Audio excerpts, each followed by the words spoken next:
गुना बढ़ चुकी है। भारत ने सैन्य क्षमता को बढ़ाने के लिए कई अहम समझौते किए हैं। चीन के साथ सीमा पर तनाव के दौरान भी भारत ने कई नए हथियार और मॉडर्न सिस्टम अपने शस्त्रागार में जोड़े हैं। जानकारों का कहना है कि अब भारत के पास पाकिस्तान को सबक सिखाने के लिए कई विकल्प हैं। अब भारत के पास Rafale, S-400 air defence missile system, Barak 8 air defence system, स्वदेशी एयरक्राफ्ट कैरियर INS विक्रांत, कई युद्धपोत और पनडुब्बियां हैं। इनके अलावा प्रचंड हल्का लड़ाकू हेलीकॉप्टर, C-295 सामरिक परिवहन विमान, तोपें, नई तरह की असॉल्ट राइफलें हैं। हाल में ही भारत ने एक स्वदेशी लेजर हथियार का भी प्रदर्शन किया है। हथियार ड्रोन को भी मारकर गिरा सकता है। इससे पता चलता है कि भारत रक्षा तकनीक के मामले में कितना आगे है, क्योंकि ये तकनीक कुछ ही देशों के पास है।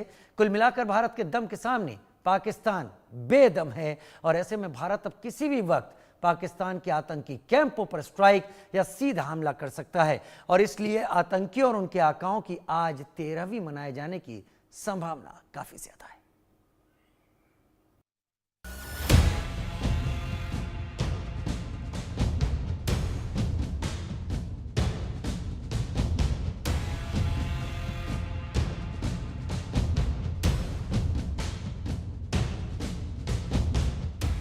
धरती, समंदर, आकाश, पाक का संपूर्ण सर्वनाश। न रहेगा नाम न निशान, भस्म होगा पाकिस्तान। पहलगाम का इंतकाम, सबसे बुरा अंजाम। पहलगाम आतंकी हमले के बाद पूरे देश का खून खौल रहा है। पाकिस्तान पर जवाबी कार्रवाई और करारा प्रहार करने के लिए पूरा देश एकजुट है। पीएम मोदी का इरादा बिल्कुल साफ है, आतंकिस्तान को कल्पना से बड़ा अंजाम भुगतना होगा। अब आतंकियों की बची खुची जमीन को भी मिट्टी में मिलाने का समय आ गया है।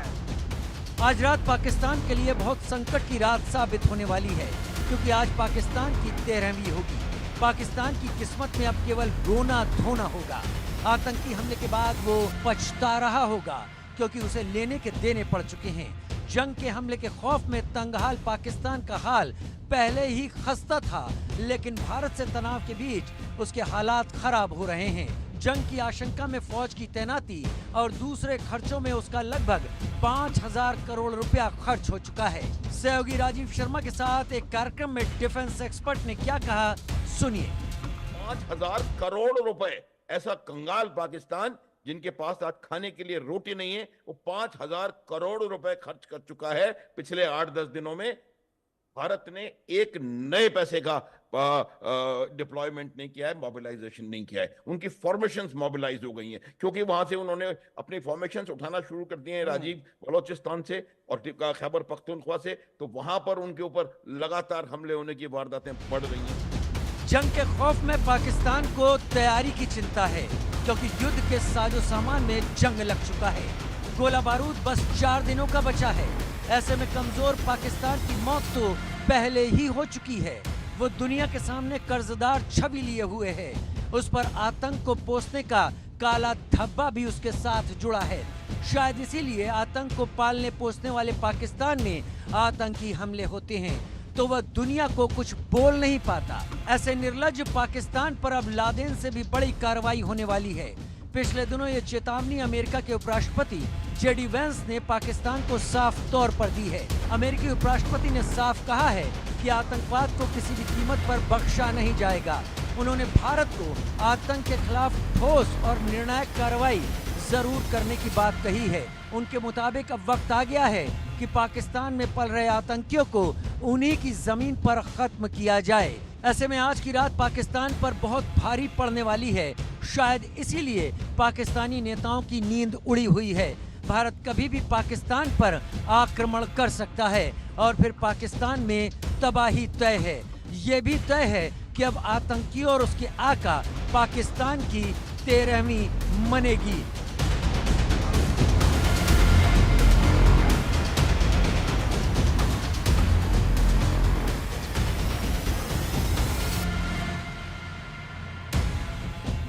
Bureau report, India news. Pahalgam आतंकवादी हमले के बाद एक बार फिर से सर्जिकल स्ट्राइक की भी चर्चाएं हो रही हैं। भारत की तैयारी भी बहुत बड़ा करने की। आखिरकार किस तरह से सर्जिकल स्ट्राइक होती है, आज इंडिया न्यूज पर सर्जिकल स्ट्राइक करने वाले जांबाज जवानों से मिलिए। का बलिदान बेकार नहीं जाएगा।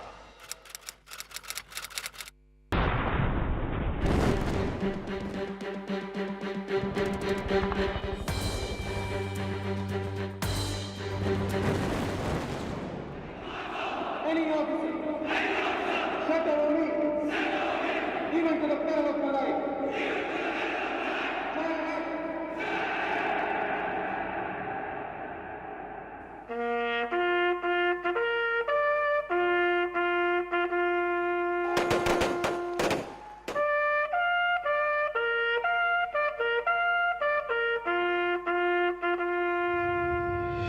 पाकिस्तान के हुक्मरान सुन ले,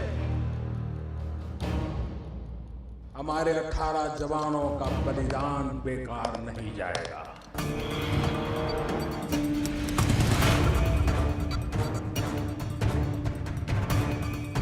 The Indian Army conducted surgical strikes last night at these launch pads. The principle of uncertainty that India do not retaliate has been taken away. बेटा शहीद हुआ है, किसी का भाई शहीद हुआ है, हम उनको मैसेज देना चाहते हैं कि हमने जो उनकी शहादत है उसका बदला हमने ले लिया। का बलिदान बेकार नहीं जाएगा।